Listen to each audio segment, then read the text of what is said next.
Assalomu alaykum futbol muxlislari. Bugun sizlar bilan futbol olamidagi eng so'nggi yangiliklar bilan tanishib chiqamiz. Agar kanalimizga obuna bo'lmagan bo'lsangiz, obuna bo'ling va ushbu videoga kanalimiz rivoji uchun like bosishni unutmang. Angliya Premier Ligasining 16-turdan o'rin olgan Crystal Palace Manchester City uchrashuvida mehmonlar 0-3 hisobida g'alaba qozondi. Erling Haaland 41-daqiqada gol urib hisobni ochdi. 69-daqiqada esa Phil Foden uzoq masofadan chiroyli gol kiritdi. Bellashuvning 89-daqiqasida esa Haaland penaltini aniq amalga oshirgan holda dublni rasmiylashtirdi. O'zbekiston milliy terma jamoasi a'zosi Abduqodir Husanov mazkur bahsda zaxirada qoldirildi.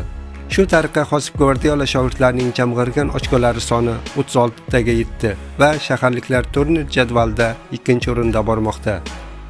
Eron Pro Ligasining 14-turdan o'rin olgan bahsda Persepolis jamoasi Alyuminium Arakni 1-0 hisobida mag'lub etdi. Uchrashuvdagi yagona gol 3-daqiqada Bifuma tomonidan urildi. Ushbu o'yinda O'zbekiston milliy terma jamoasi a'zosi Oston O'runov asosiy tarkibda maydonga tushib 78 daqiqa harakat qildi. Shu tariqa Tehron klubining jamg'argan ochkolari soni 25 taga yetib, jamoa turnir jadvalida peshqadam bo'lib turibdi. Madridning Real klubi hujumchisi Vinicius Junior muvaffaqiyatsizlikni yengib o'tib, avvalgi darajasiga qaytishiga ishonmoqda. Braziliyalik pasayishining asosiy sababini yomon jismoniy holatida deb hisoblamoqda. U klub vakillariga shunday izoh berdi, deb yozadi Diario AS. Real prezidenti Florentino Perez 25 yoshli futbolchining dalillarini qabul qildi. Chunki jamoaning boshqa ko'plab futbolchilari xuddi shunday muammolardan aziyat chekmoqda. Viniciusning o'zi jismoniy tayyorgarlik bilan bog'liq muammolarni hal qilishga muvaffaq bo'lsa, o'yini sezilarli darajada yaxshilanishiga ishonadi. Eron chempionati 14-turda Traktor o'z maydonida Paykan ustidan 2-1 hisobda g'alaba qozondi.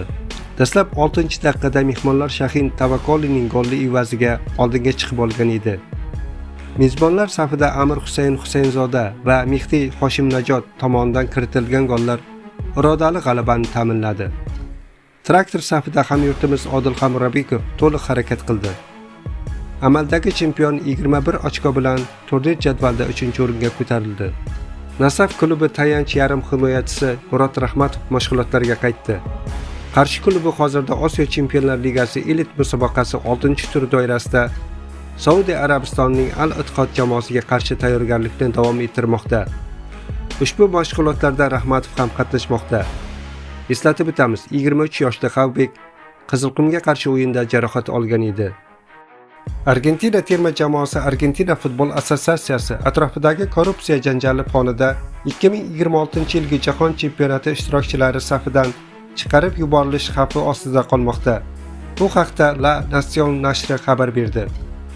Manbaga ko'ra, AFA rahbariyati vakillari tashkilot rahbari Claudio Tapia, uning ishonchli shaxsi Pablo Aviginio hamda Moliya departamenti rahbari o'rinbosari Luciano Nakis gumon ostida qolmoqda. Sud Pilar shahrida joylashgan 10 gektarlik qo'rg'on, undagi vertolyot qo'nish maydonchasi, ot boqish fermer xo'jaligi va 50 tadan ortiq retro avtomobillarga bo'lgan mulk huquqini o'rganmoqda. Qayd etilishicha, agar tergov yakunida sud ishlari boshlansa va futbol federatsiyasi faoliyatiga davlat aralashuvi mavjud deb topilsa, Xalqaro futbol assotsiatsiyalari federatsiyasi FIFA Argentina terma jamoasini musobaqadan chetlatishi mumkin. Nasaf jamoa himoyachisi Umar Ishmurodov bilan shartnoma uzaytirilganini e'lon qildi. Nasaf futbol klubi jamoa sardori, milliy terma jamoamiz a'zosi Umarbek Ishmurodov bilan shartnomani uzaytirdi. Umarbek Ishmurodov jamoamiz bilan 1 yillik shartnomaga imzo chekdi. Futbolchi 2026-yil oxiriga qadar biz bilan bo'ladi. Yangi mavsumdagi hamkorlik Umarbek va jamoamiz uchun samarali bo'ladi degan umiddamiz, deyiladi klub xabarida. Bundesliga chempioni Bavariya bilan amaldagi shartnomasi yakunlanib borayotgan fransiyalik markaziy himoyachisi Piotr Shanskuil Upamecano Yevropaning bir qator grantlari nazarga tushgan. 27 yoshli futbolchi uchun kurashga Angliyaning 2 grant klubi Manchester City va Chelsea ham qo'shilgan. Jurnalist Graham Bailey Twitter ijtimoiy tarmog'ida xabar berishicha, har ikki klub transfer bo'yicha harakatlarni boshlab yuborgan. Upamecano bu ikki klubdan tashqari Real, PSG va Liverpoolning ham transfer ro'yxatidan joy olgan.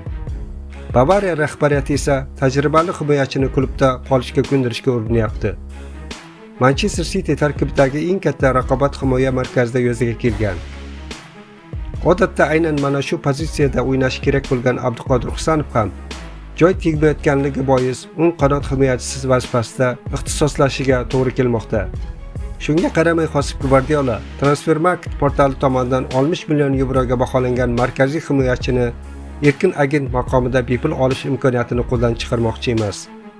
Superliganing amaldagi chempioni Neftchi kelasi mavsumda ham o'z oldiga yuqori maqsadlar qo'ymoqda. Xabarlarga ko'ra, farg'onaliklar Okimkaning joriy mavsumdagi eng sermahsul futbolchisi Xurshid G'iyosov transferini hal qilgan. Shuningdek, Eronning traktor safida harakat qilayotgan Odil Hamrobekov bo'yicha muzokaralarni davom ettirmoqda. Jarohatdan forig' bo'lgandan so'ng Po'lat safida ham o'yin amaliyotiga ega bo'layotgan O'tkir Yusupovning ham transfer masalasi deyarli hal bo'lgan. Voqealar rivojini kuzatib boramiz. Yo'lbarslar kelasi mavsumda Elit Osiyo Chempionlar Ligasida munosib ishtirok etishni maqsad qilgan. Turkiya chempionati 16-turida Istanbul Başakşehir safarda Samsunspor mehmoni bo'ldi.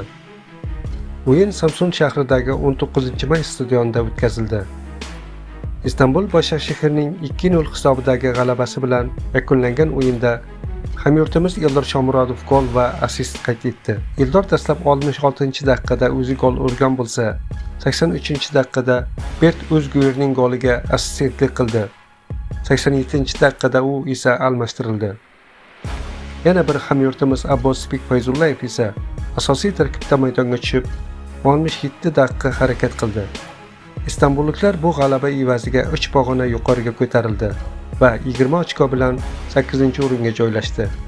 Manchester City hujumchisi Erling Haaland Angliya chempionatining 16-turida Crystal Palace'ga qarshi o'yinda dubl qayd etib, Angliya Premyer Ligasi jamoalar safida urilgan gollar soni bo'yicha portugaliyalik futbolchi Cristiano Ronaldo natijasini ortda qoldirdi. Hozirda Erling Haaland Manchester City tarkibida barcha musobaqalarda 168 ta o'yin o'tkazib, 140 ta gol muallifi bo'lgan. Cristiano Ronaldo esa Manchester United'dagi faoliyati davomida 346 ta o'yinda 145 ta gol urgan. Joriy mavsumda 25 yoshli Erling Haaland klub safida barcha musobaqalarda 22 ta o'yinda maydonga tushib, 23 ta gol urdi hamda 3 ta golli uzatmani amalga oshirdi.